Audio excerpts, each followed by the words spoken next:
Insurance isn't one size fits all. That's why drivers have trusted Progressive's Name Your Price tool for years. Just tell Progressive what you want to pay, and they'll show you coverage options that fit your budget. Visit Progressive.com to find a car insurance rate that works for you. Progressive Casualty Insurance Company and Affiliates. Price and coverage match limited by state law. Our Radiotopia colleagues, the Kitchen Sisters, have a new series rolling out over the next year called Quilts as Monuments. Their first story chronicles Sew Their Names, an unlikely collaboration between an African-American preacher, a white federal court judge, and a group of rural Alabama quilters. Recently, hundreds of long-forgotten pre-Civil War names of enslaved and segregated Black members of churches across Alabama were uncovered in the Baptist Archive.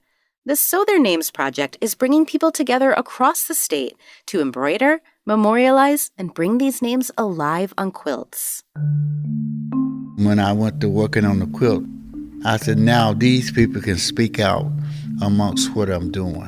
The project is going to help us remember. It's always good to have a memorial. You don't hide the past. It was something that we owned. It was something that we owned up to, and we went away with our history. Maybe we'll become a monument. The Kitchen Sisters present Sew Their Names, Quilts as Monuments, wherever you get your podcasts. From Mermaid Palace, Radiotopia, and Studio G, welcome to the heart. I'm Caitlin Press, and this is Suburban Paradise, a series of inconsequential creative works made during an era of global crisis.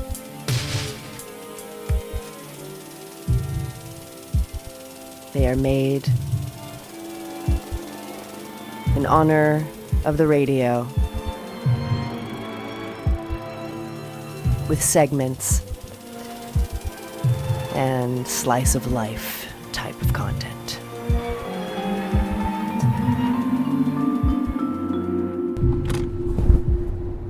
Segment 1, the world around us.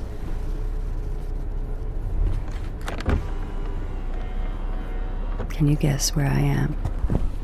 Hi there, welcome to Birthday Day. How are you doing today? I'm doing good. How are you? I'm good, thanks. Can I serve you? I'm gonna get, Do you know what time of year it is? Let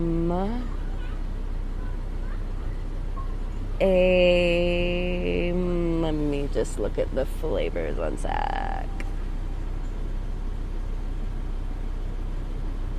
What time of day?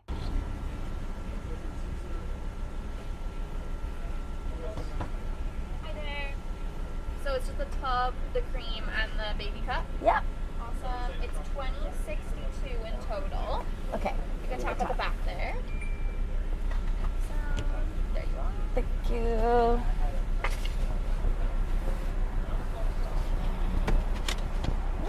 And did you need any napkins today? I think I'm gonna be okay. There's napkins in the glove compartment. Perfect. Have a good one. Thank you so much. Bye. Segment 2. Diary. A few pages of raw, unedited, naked ass writing.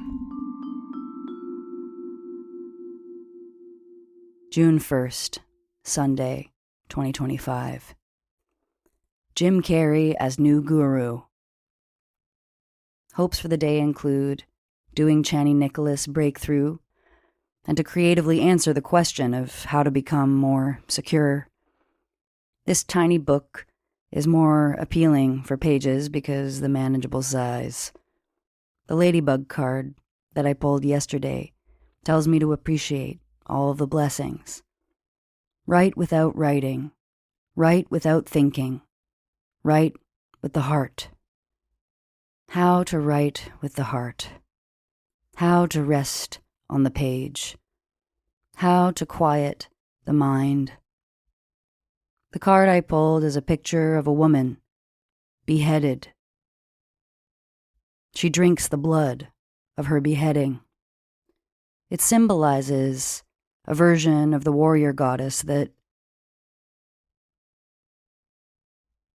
I took a break, or got distracted.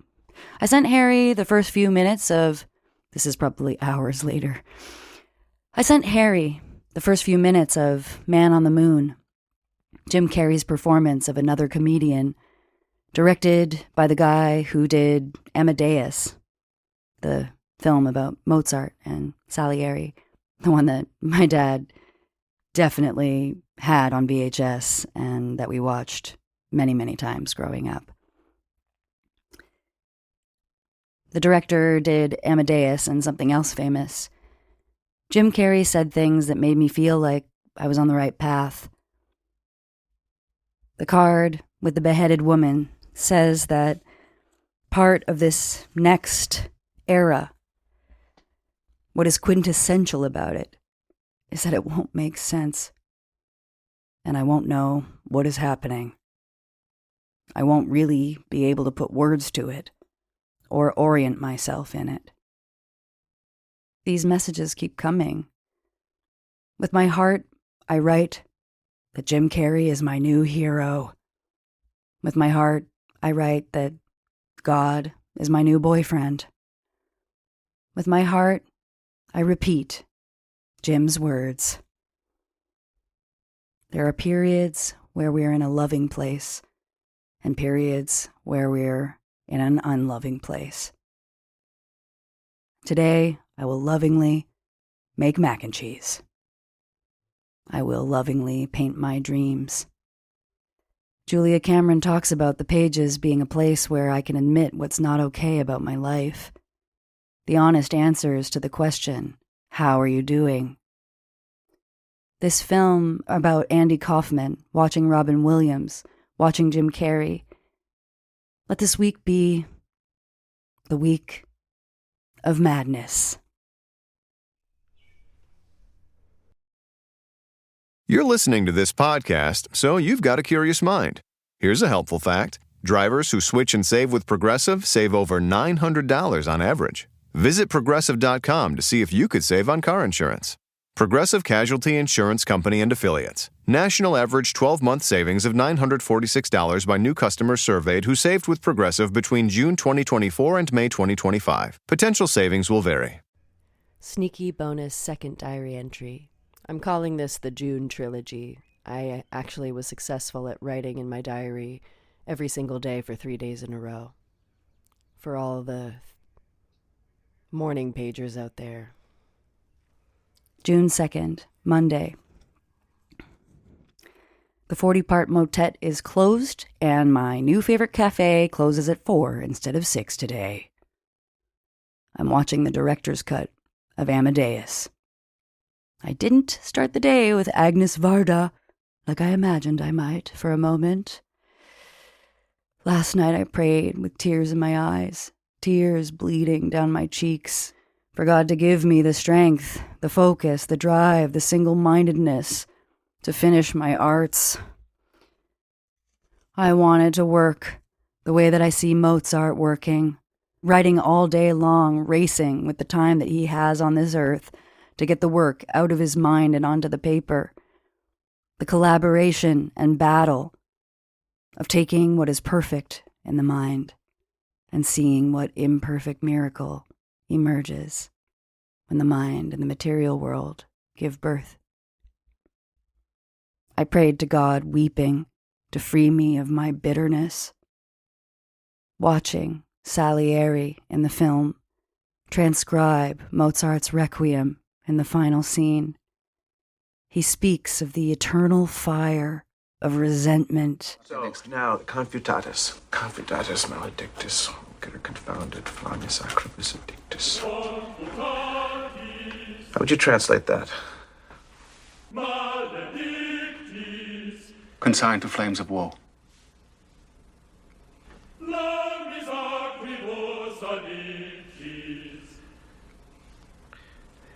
Do you believe in it? What? Fire which never dies, burning you forever. Do you believe in it? Oh, yes. Next measure's rising.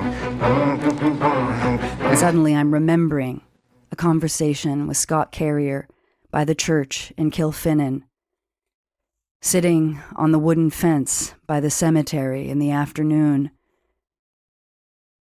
He tells me that he's been reading the Tibetan Book of the Dead. Death, that the fate of souls, according to the Tibetan book, they get frozen in the state that they die in, however they might relate to the great indignity and loss of control that is death. However they habitually reacted is the state in which they are doomed to roam. I've never really believed in heaven and hell. It's one of the things about having a polyamorous approach to religion, opening my heart to believing everything that people say that they think is real, trying to see the truth in it, opening my heart to the wisdom of the world religions, and looking beyond the fallible humans who use the wisdoms to consolidate and concentrate power and control the masses or wage war. I've been able to open my heart to the idea of God, to different concepts of God, to different ways of worshiping God, even to participating and showing up to different religious rituals with earnestness and a sense of honest devotion. I've started to believe in angels even. They keep on stealing my cigarettes. But heaven and hell just, I don't know, I'm still kind of Buddhist on those fronts. But watching Salière talk about resentment and knowing the all-consumingness of it in my own heart. Next measure's rising. The true reality of hell Yes, emerges with perfect clarity in my mind.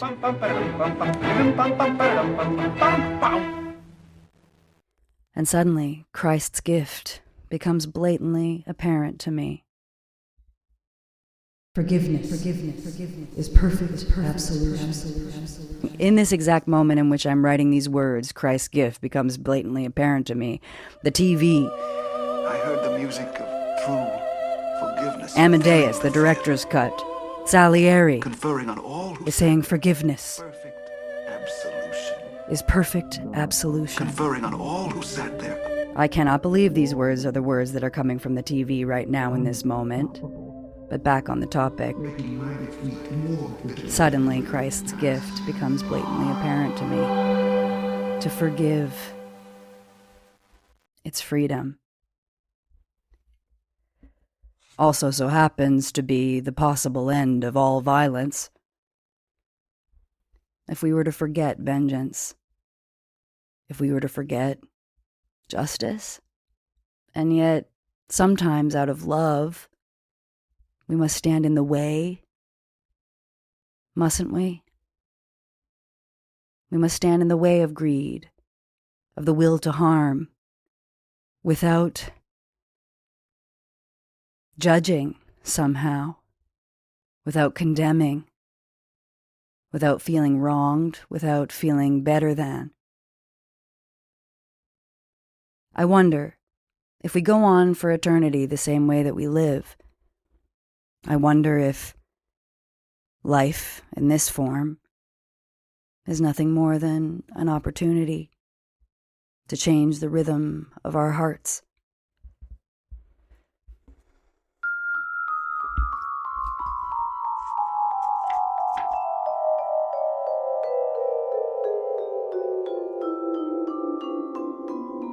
Segment 3. 30 seconds of raw sound from the date of the diary entry that you heard. Mr. Kaufman will only appear in half the episodes of Taxi. Mr. Kaufman requires an undisturbed 90 minutes of meditation prior to filming. Mr. Kaufman gets his own network special. And Taxi must guarantee 4 guest appearances for Tony Clifton. Ooh. Tony Clifton. Who the hell is Tony Clifton? I don't know.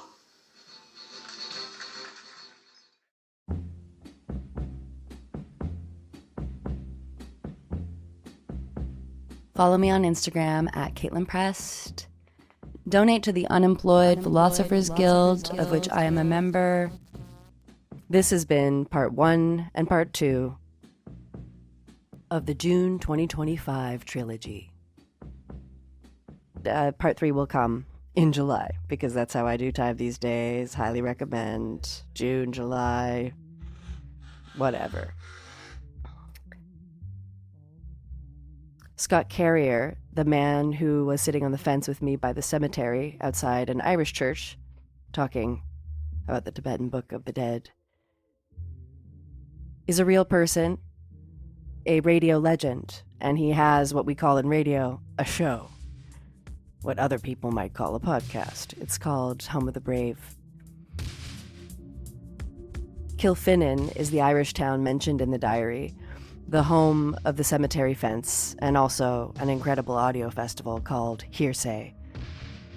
And also the home of a mad genius radio fairy named Diarmid McIntyre. It was actually just a few weeks ago I was in Kilfinnan, and I was texting Scott. I was looking at the fence, and I was like, oh my god, I was rereading that diary entry recently, where I was thinking about the Tibetan Book of the Dead, and now I'm where we were when we were talking about it. This was 2 weeks ago. And he messaged me back being like, what are you doing in Ireland? I'm in Beirut. Of course he's in Beirut. He's that kind of artist and reporter and writer, going straight to the actual location where the most important things of our historic moment are happening right now. He can't make anything but that. So go listen to his show. Thank you to everybody who donates. Honestly, it is going a very long way right now. Thank you. Thank you. Thank you. Thank you so much for the support. If you haven't guessed yet, donating to the Unemployed Philosophers Guild is the same thing as donating to me. More will be revealed in the credits of the next episode. Much love.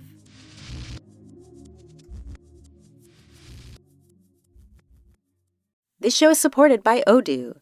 When you buy business software from lots of vendors, the costs add up and it gets complicated and confusing. Odoo solves this. It's a single company that sells a suite of enterprise apps that handles everything from accounting to inventory to sales. Odoo is all connected on a single platform in a simple and affordable way. You can save money without missing out on the features you need.